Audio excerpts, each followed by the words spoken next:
The night sky over the Nevada desert split open with a trail of fire and smoke on November 14th, 2047. Something was falling from space, and it was falling fast. The object streaked across the darkness like a wounded bird, spinning and tumbling as pieces broke away from its body. It crashed into the sand dunes 3 miles east of a small military research outpost called Site 14, sending up a massive cloud of dust and debris that could be seen for miles. Captain Jack was playing cards with his men when the alarm started screaming. He dropped his hand and ran to the window just in time to see the final moments of the descent. The impact shook the ground beneath his feet, and for a moment he thought they were under attack. But there were no explosions after the crash, no secondary blasts, nothing but an eerie silence that settled over the desert like a heavy blanket. Jack grabbed his rifle and assembled a team of 4 soldiers. They loaded into a jeep and drove toward the crash site with their headlights cutting through the swirling dust. What they found when they arrived made all of them stop and stare in complete disbelief. It was a ship, not a plane, not a satellite, not anything that humans had ever built. The craft was shaped like a curved blade, maybe 60 feet long, made of some dark metal that seemed to absorb light rather than reflect it. Strange symbols were carved into its hull, glowing faintly with a dying blue light. Smoke poured from dozens of cracks and holes in its surface, and the smell that filled the air was like nothing Jack had ever encountered before. "Spread out," Jack ordered quietly. "Watch your sectors. We don't know what we're dealing with here." His men moved carefully through the debris field, their weapons raised and their eyes wide with a mixture of fear and amazement. They found pieces of the ship scattered across the sand, along with objects they could not identify. Some looked like tools, others like weapons, and a few seemed to serve no purpose that any of them could guess. Private Danny Vega was the one who heard the sound. It was a weak, rasping noise coming from beneath a collapsed section of the hull. He called out to Jack, and together they pulled away the twisted metal to reveal what was underneath. It was a creature, a living being from somewhere beyond the stars. It had 2 arms and 2 legs like a human, but that was where the similarities ended. Its skin was silver and smooth, almost like polished stone. Its body was thin and elongated, with joints that bent in ways that seemed wrong to human eyes, and its face had 4 eyes arranged in a diamond pattern, all of them looking up at Jack with an expression that needed no translation. The creature was afraid. It was hurt and trapped and terrified, and it was looking at Jack the same way a wounded animal looks at someone who might either save it or kill it. Jack holstered his weapon slowly. He knelt down beside the creature and spoke in a calm, gentle voice. "Easy now. We're not going to hurt you. Just stay still and let us help you." The creature did not understand the words, but it seemed to understand the tone. It stopped struggling and allowed Jack's men to carefully free it from the wreckage. They carried it back to their jeep and drove toward Site 14, while one of the soldiers radioed ahead to prepare the medical bay. Within 2 hours, the crash site was surrounded by a much larger force. Helicopters circled overhead, while trucks full of soldiers and scientists arrived from bases across the state. A classified division called Project Threshold took control of the operation, and Dr. Lisa Caldwell was brought in by military escort to lead the examination of the recovered technology. Lisa was 38 years old with dark hair that she kept tied back in a practical ponytail. She had spent 15 years studying advanced physics and engineering, and she had solved problems that other scientists said were impossible. But nothing in her career had prepared her for what she saw when she walked into the hangar where the alien ship had been moved. She spent 3 hours examining every inch of the craft, taking samples and photographs and measurements. The technology was beyond anything she had ever imagined. The metal of the hull was lighter than aluminum but stronger than titanium. The power systems used principles that contradicted everything she knew about physics, and the weapons systems, though heavily damaged, showed evidence of destructive capabilities that made nuclear bombs look like firecrackers. Meanwhile, Jack stayed with the alien creature in the medical bay. The base doctors had no idea how to treat injuries on a being from another world, but they did their best to stabilize its condition. They cleaned its wounds and wrapped its broken limbs and gave it water when it seemed thirsty. Through it all, Jack sat nearby and watched over it like a guardian. By morning, the creature was strong enough to sit up. It reached into a pouch on its belt and pulled out a small device that it pressed against its throat. When it spoke again, the words came out in rough, broken English. "I am," it said, "commander of the scout vessel you found. I bring a warning for your people." Jack leaned forward. "What kind of warning?" "There is an empire among the stars called the Dominion. They have conquered 17 star systems and destroyed countless worlds. They are expanding their territory and your planet lies in their path. They will come here. Perhaps in months, perhaps in years. But they will come, and when they do, they will show no mercy." The room fell silent. Jack looked at the alien for a long moment before asking the question that was burning in his mind. "Can we fight them? Do we have any chance at all?" His four eyes blinked slowly. "Your species is brave but primitive. You have no weapons that can harm their ships, no shields that can stop their attacks, no engines that can escape their pursuit. Against the Dominion, you would last perhaps a single day." Jack felt his heart sink, but he refused to let despair take hold. "Then teach us," he said firmly. "Show us what you know. Help us build something that can fight back." The alien was quiet for a long time. There were laws among its people, ancient rules that forbade sharing advanced technology with primitive species. Such knowledge was considered too dangerous, too likely to cause destruction in the wrong hands. But as looked at Jack, it saw something in the human's eyes that gave it pause. There was fear there, yes, but also determination. A stubborn refusal to accept defeat. "Very well," said at last. "I will show you what we have. But I warn you, human, what you ask for may be more than your kind can handle." Jack stood up and offered his hand to the alien. "Let us worry about that. Just show us the way." And with that simple handshake between two beings from different worlds, the fate of humanity began to change forever, led them back to the wreckage of his ship 3 days after the crash. His injuries were still healing, but he insisted that time was too precious to waste lying in a hospital bed. Dr. Lisa Caldwell walked beside him, along with Captain Jack and a team of 12 scientists and soldiers who had been cleared for the highest level of secrecy. The alien moved slowly through the debris, his 4 eyes scanning the twisted metal until he found what he was looking for. There was a section of the hull that looked no different from the rest, but when placed his hand against it and spoke a word in his native language, a hidden door slid open with a soft hiss. Inside was a small compartment, barely larger than a closet. The walls were lined with strange devices and containers that glowed with faint inner light. But it was the object in the center of the room that drew everyone's attention. Sitting on a pedestal made of black crystal was a cube about the size of a baseball.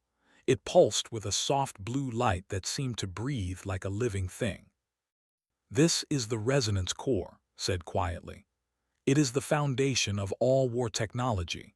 Every shield, every weapon, every engine that my people have built in the last 5,000 years draws its power from cores like this one." Lisa stepped closer, her eyes wide with fascination. She could feel something coming from the cube, a subtle vibration that traveled through the air and tingled against her skin. It was like standing next to a generator, but smoother and more refined. "How does it work?" she asked. Hesitated. Sharing this knowledge went against everything his people believed. They had hidden their technology from lesser species for thousands of years, convinced that such power would only lead to destruction in the hands of those who were not ready for it. But the Dominion was coming, and these humans were the only beings standing between the enemy and their own extinction. "The core operates on a principle we call quantum harmonic oscillation," he explained slowly.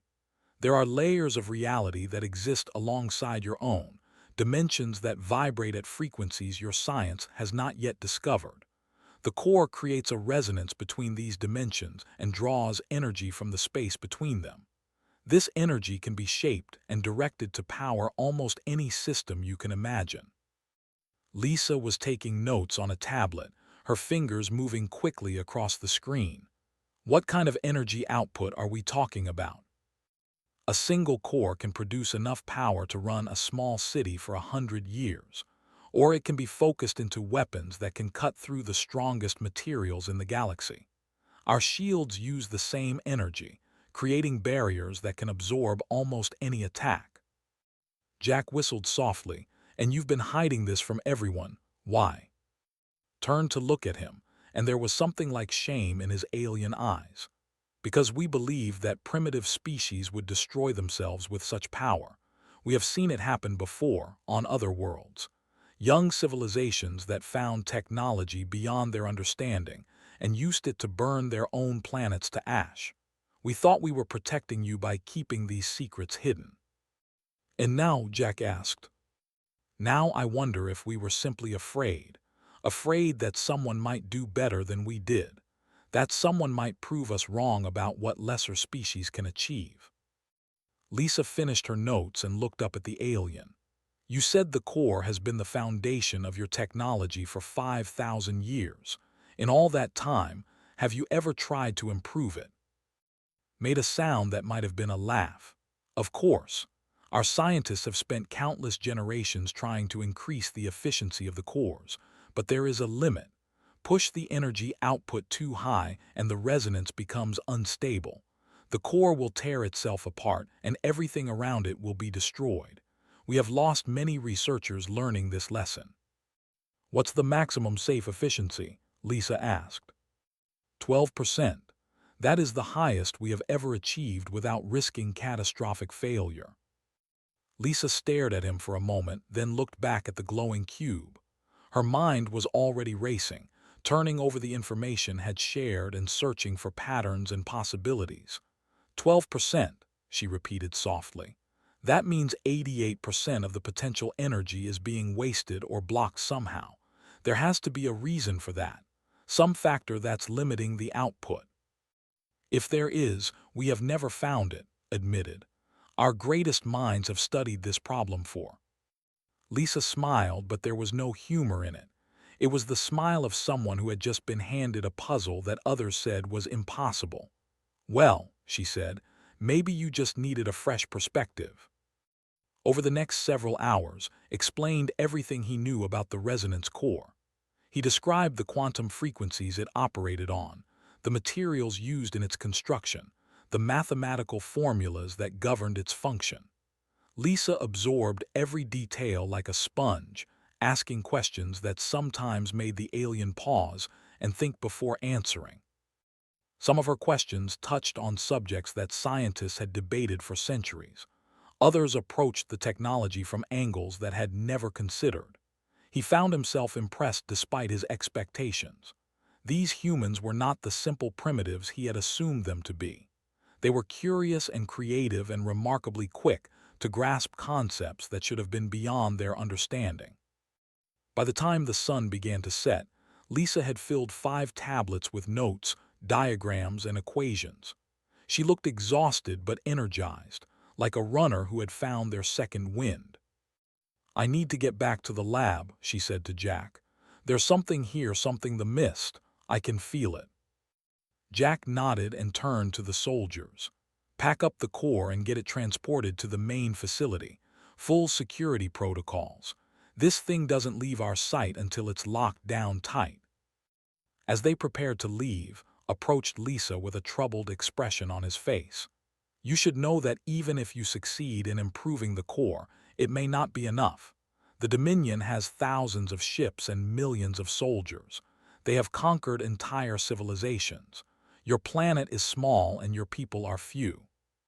Lisa looked at him steadily. Maybe so, but we've been fighting against impossible odds since the first human picked up a rock and decided to hunt something bigger than himself. It's kind of our specialty. The alien studied her face for a long moment, trying to understand the confidence he saw there. It was not arrogance, he realized. It was something deeper. a fundamental belief that no problem was truly unsolvable, no enemy truly unbeatable. "I hope you are right," said finally, "for both our sakes." Lisa picked up her tablets and headed toward the waiting vehicles. "I usually am," she called back over her shoulder. "Now, if you'll excuse me, I have about 5,000 years of alien science to catch up on, and I'd like to get it done before dinner." Jack watched her go with a small smile on his face.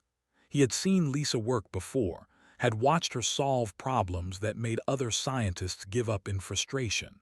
If anyone could unlock the secrets of alien technology, it was her. He just hoped she could do it before the Dominion came knocking at their door. The main laboratory of Site-14 was a large underground room filled with computers, testing equipment, and workbenches covered with tools. At 7 o'clock in the evening, Dr. Lisa Caldwell gathered her team and locked the doors behind them. There were 6 people in total, each one chosen for their specific skills and their ability to work under pressure. Dr. Park was a physicist who specialized in quantum mechanics. He was a quiet man in his 40s who rarely spoke, unless he had something important to say. Dr. Amy was an energy systems engineer who had designed power plants for submarines and aircraft carriers. Sergeant Tony was a combat technician who could build or fix almost anything with his hands. Dr. Cole was a materials scientist who had spent his career creating new alloys and composites. And Dawson was the youngest member of the team, a 23-year-old prodigy who had earned her doctorate before most people finished college. Lisa stood at the front of the room with the resonance core displayed on a large screen behind her. The blue glow of the cube cast strange shadows across her face as she addressed her team. "Here's what we're dealing with," she said. "This technology is about 5,000 years ahead of anything we have. They've been working on it for generations, and the best they've ever achieved is 12% efficiency. That means 88% of the energy this thing can produce is being lost somewhere along the way." Frowned at the numbers. "What's our goal?" "Better than 12. As much better as we can manage." Lisa paused and took a deep breath. "We have until 7 tomorrow morning. 12 hours. The General has given us one night to prove that humans deserve a seat at this table. If we can show meaningful improvement, we get full funding and access to everything we need. If we fail, this core goes into a vault somewhere, and we all spend the rest of our lives pretending this never happened." The room was silent for a moment as the weight of her words settled over the team. Then Tony cracked his knuckles and grinned. "Well, I wasn't planning on sleeping tonight anyway. Let's get to work." Lisa divided them into groups and would focus on the quantum mechanics, looking for patterns in the oscillation frequencies that they might have missed. Amy and would work on the physical housing, testing different materials that might allow for higher energy throughput. Tony would serve as their builder, putting together whatever prototypes the others designed. And Lisa herself would coordinate everything, moving between groups and looking for connections that others might overlook. The first few hours were frustrating. Every approach they tried seemed to hit the same wall that they had encountered. The resonance patterns were too complex, the energy flows too chaotic. By 10 o'clock, the mood in the lab had grown tense and quiet. Then made a discovery that changed everything. She had been staring at the oscillation data for hours, running it through different models and simulations. Something about the patterns bothered her, but she could not figure out what. Finally, she decided to graph the data in a different way, plotting it against time instead of frequency. What she saw made her gasp out loud. "Lisa," she called across the room, "come look at this." Lisa hurried over and stared at the screen. The graph showed the oscillation patterns as a series of waves, perfectly symmetrical and evenly spaced. It was beautiful in a mathematical sense, elegant and precise. "The use a symmetric pattern," said. "Every wave is identical, every peak matches every valley. It's efficient, but it also means that the waves interfere with each other. They cancel out parts of their own energy." Lisa's eyes widened as she understood.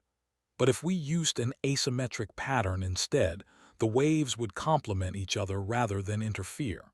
We could stack them together and multiply the output. Nodded eagerly. Exactly. It's such a simple change. I don't understand why they never tried it. Because they were thinking like, Lisa said slowly. Their whole culture values balance and symmetry. It probably never occurred to them to try something that looked unbalanced. She grabbed shoulder and squeezed. This is it. This is the breakthrough we needed. Now let's see how far we can push it. The energy in the room shifted after that. Everyone could feel that they were onto something important, and they worked with renewed focus and determination. Refined calculations while Amy redesigned the energy distribution systems, experimented with new materials that could handle the increased power flow. Tony assembled prototype after prototype, each one slightly different from the last. At 2 in the morning, made his own breakthrough. He discovered that a carbon lattice composite he had been developing could withstand temperatures 3 times higher than the original housing. This meant they could push the core much harder without worrying about it melting down. At 4:15, cracked the dimensional calculations. He found a way to tap into 3 parallel layers of reality at once instead of just one, effectively tripling the energy input without increasing the instability. By 5:30, they were ready for a test. Tony had assembled a modified resonance core using all of their improvements. It was not pretty to look at. Wires stuck out at odd angles, and the housing was held together with industrial tape and metal clamps.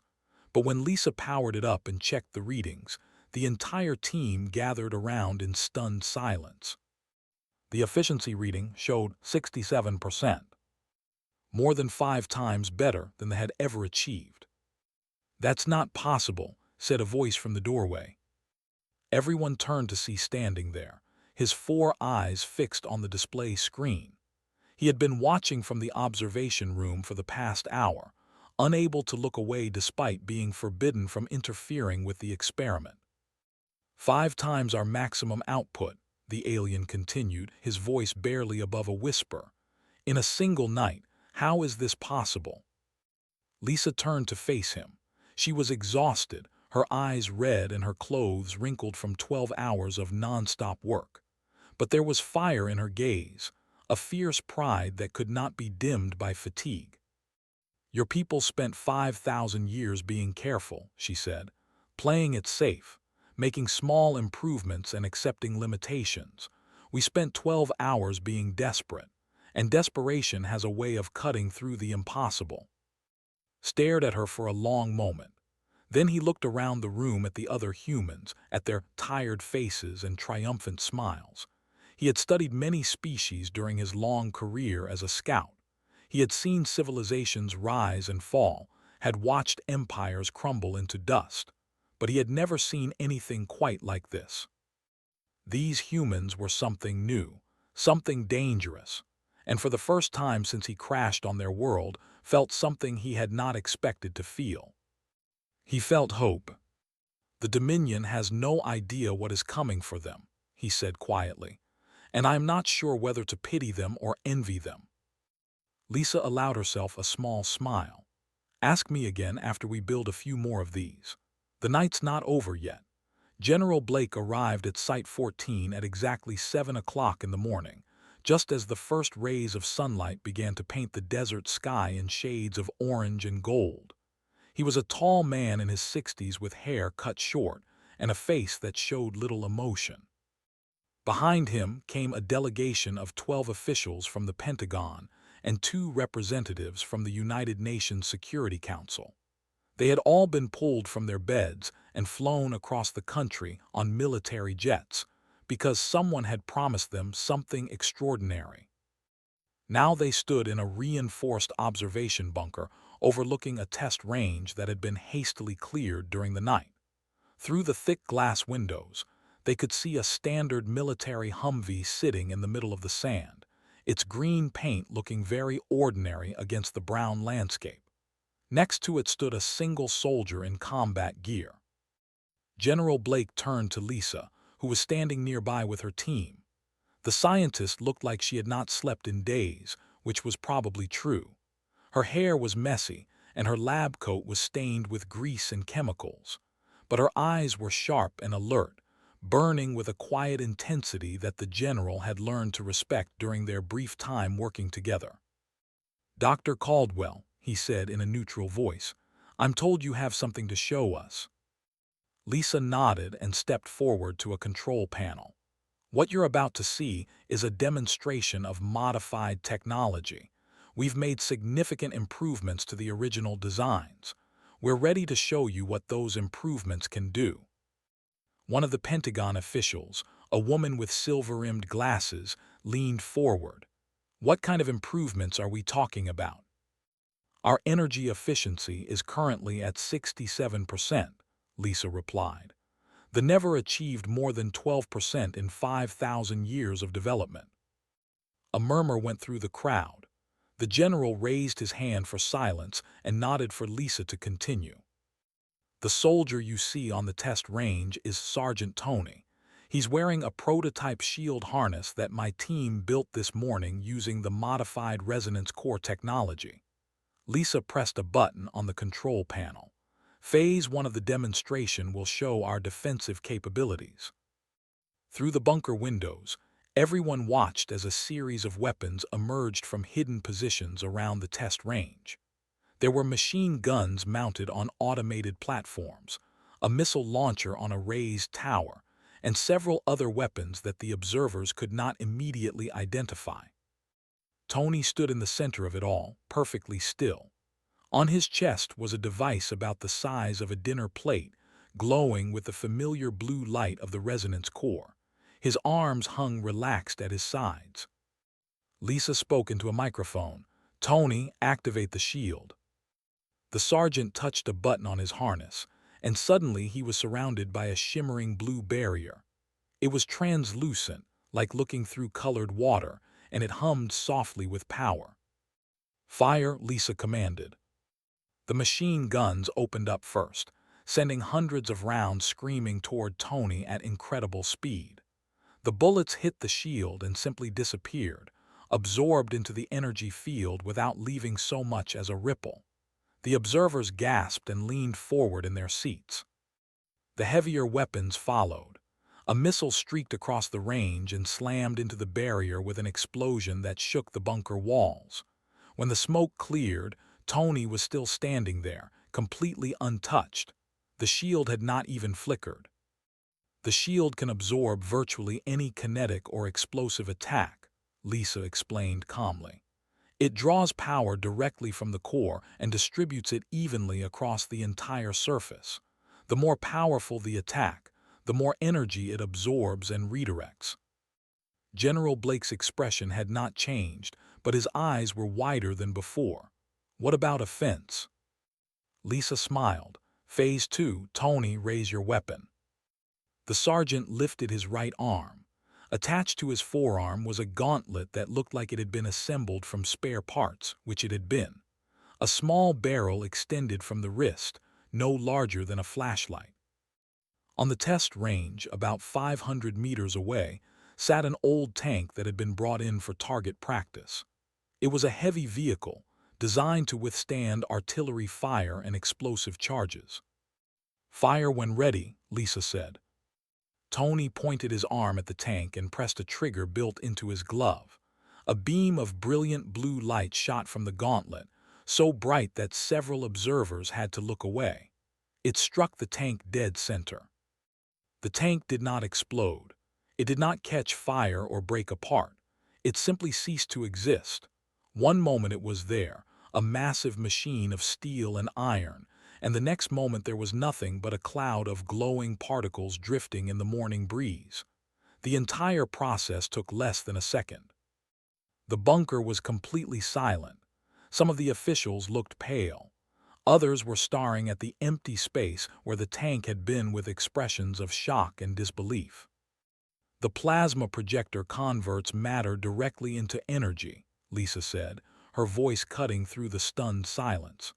"It can adjust its intensity for different targets. What you just saw was set to about 40% power." General Blake finally spoke, and the power source for all of this.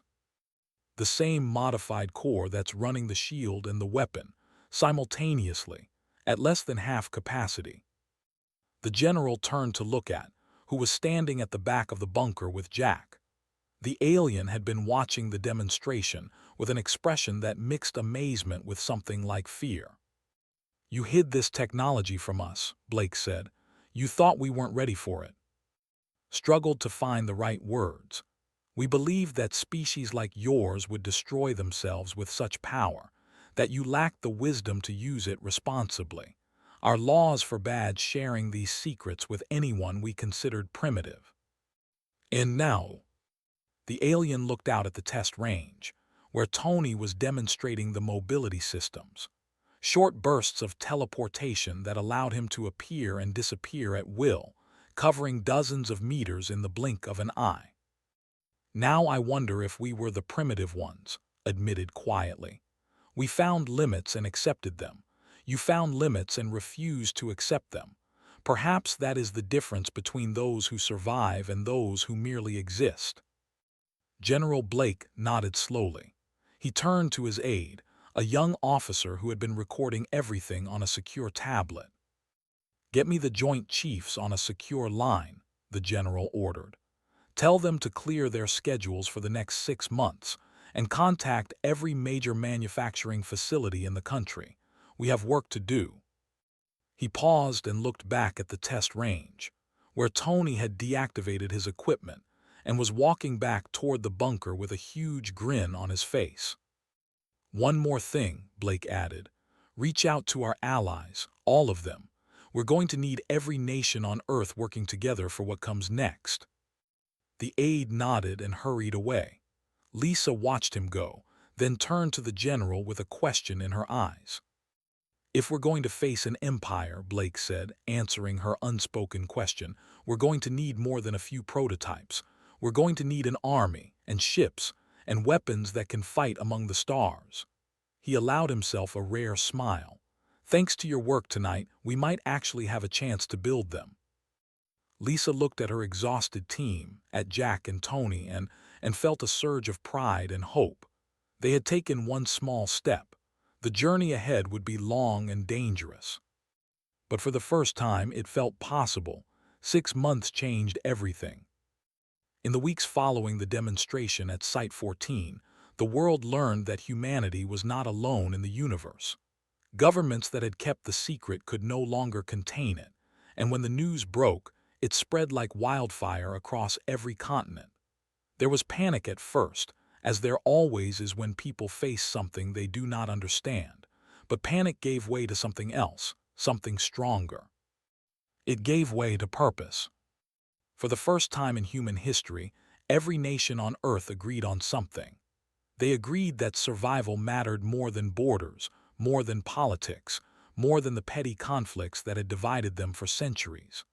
A new organization was formed, called the United Earth Defense Council, and it brought together scientists, soldiers, and engineers from every corner of the globe. Factories that had built cars and appliances were converted to produce shield generators and plasma weapons.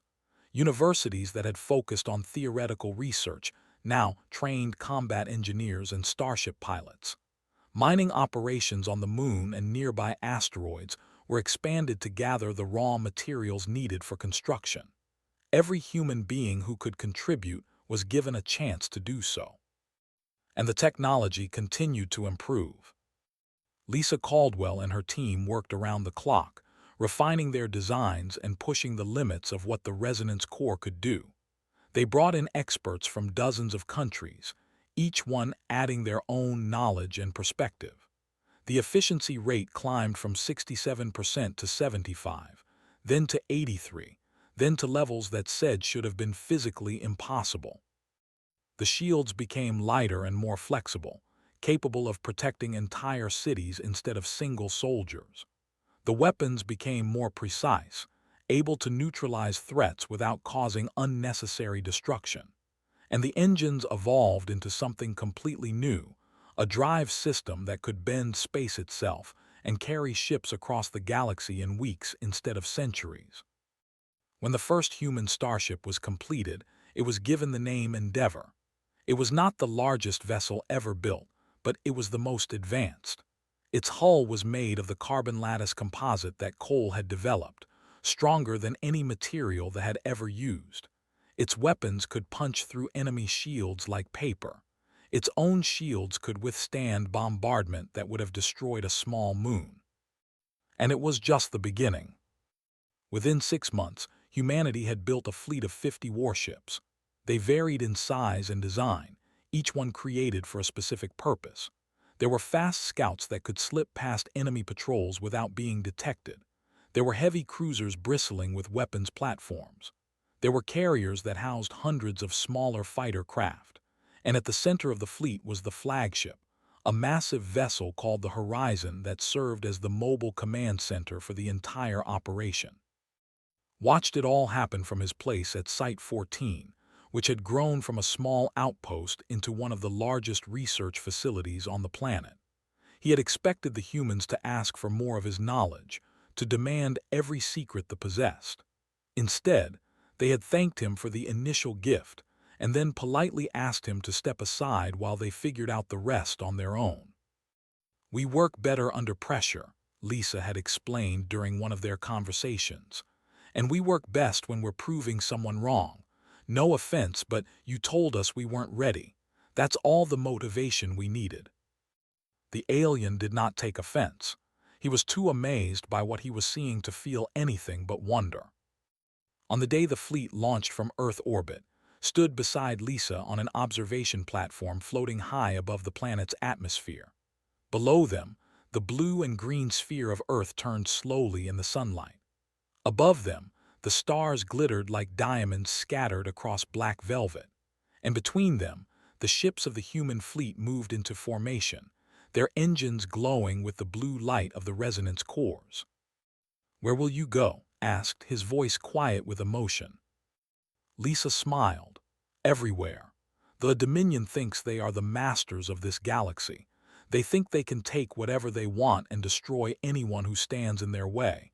We are going to introduce ourselves and explain that things have changed." "They are powerful," warned. "They have conquered 17 star systems. They have millions of soldiers and thousands of ships. Even with your improvements, the fight will not be easy." "Nothing worth doing ever is," Lisa replied. She turned to look at the alien, her eyes steady and calm. "You took a risk when you showed us your technology.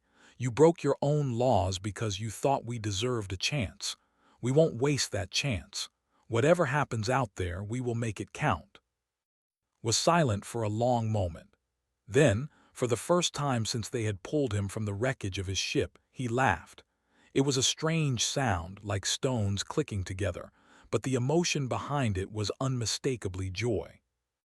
"My people hid our secrets because we feared what others might do with them," he said. "We never imagined that someone would take our best work and make it look like a child's toy in a single night. The Dominion has no idea what is coming for them." Lisa turned back to watch the fleet. The Horizon was moving to the front of the formation, its massive hull blocking out the stars as it positioned itself for the jump to faster-than-light speed. "We sent them a message this morning," she said. "A broadcast on every frequency we could find, translated into every language we know. We wanted to make sure they heard us clearly." "What did you say?" Lisa's smile widened. "We said that this is humanity. We were told we weren't ready. We were told we couldn't be trusted with power. We were told to stay on our little world and wait our turn. We decided not to.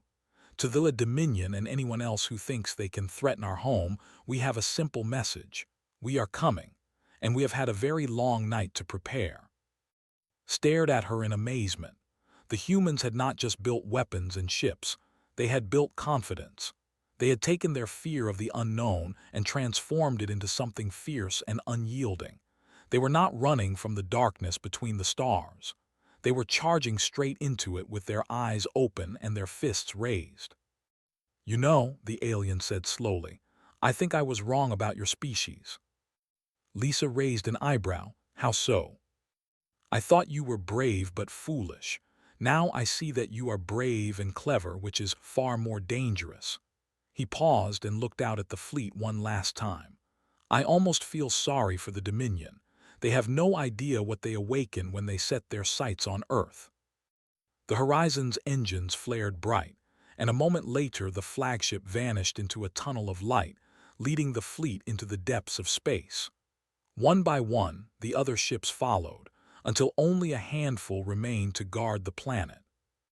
Lisa watched them go with pride burning in her chest. Somewhere out there, an empire was about to learn a lesson that humans had known for thousands of years.